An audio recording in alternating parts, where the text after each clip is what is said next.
तर आज आपण हार्वेस्ट करतोय ती चवळीची पालेभाजी। इकडे बे एरियामध्ये आता हा बेस्ट सीझन आहे पालेभाज्या उगवण्यासाठी।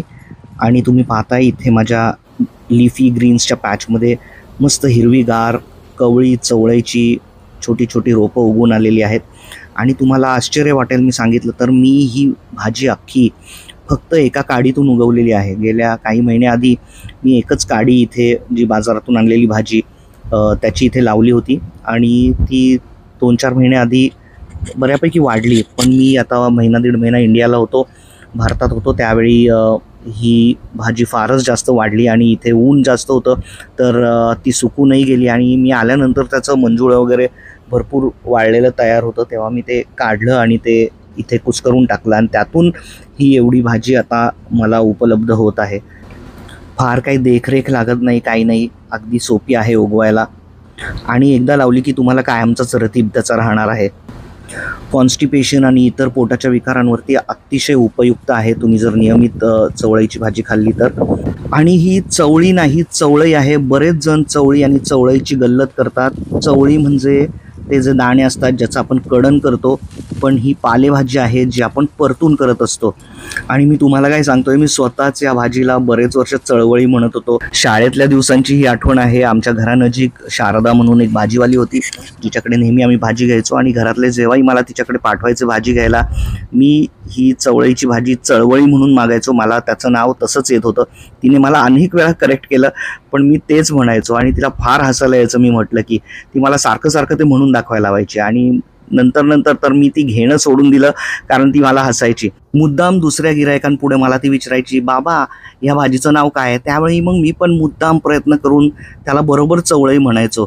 तेव्हा ती म्हणायची ते नाही जे तू नेहमी म्हणतोस ते। आणि इतर गिरायकांना मग अगदी हसून हसून सांगायची, बघा ना हा चवळीला ना चळवळी म्हणतो आणि आता मी म्हणायला लावलं तर म्हणत नाहीये बघा।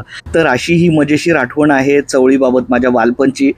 या निमित्ताने आज शारदा मावशीची सुद्धा आठवण झाली बऱ्याच वर्षांनी। अशा छोट्या छोट्या आठवणी असतात ज्या एखाद्या विशिष्ट पदार्थाबरोबर जोडलेल्या असतात आपल्या पुन्हा एका व्यक्तीबाबत वगैरे, आणि या आठवणी खरंच त्या गोष्टीमधला गोडवा अजूनच वाढवतात, हो की नाही? बाय द वे, चवळीच्या भाजीचं शास्त्रशुद्ध नाव आहे अमरांथ।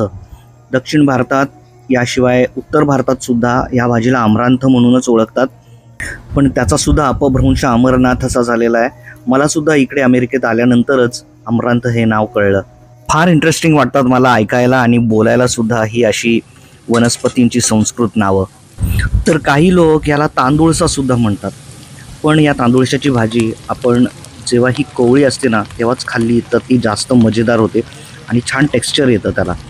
आणि आपण जी बाजारात घेतो ती म्हणजे वाढलेली रोपं असतात, त्यामुळे त्याचा पाला जो आहे तो थोडासा असा वातड झालेला असतो।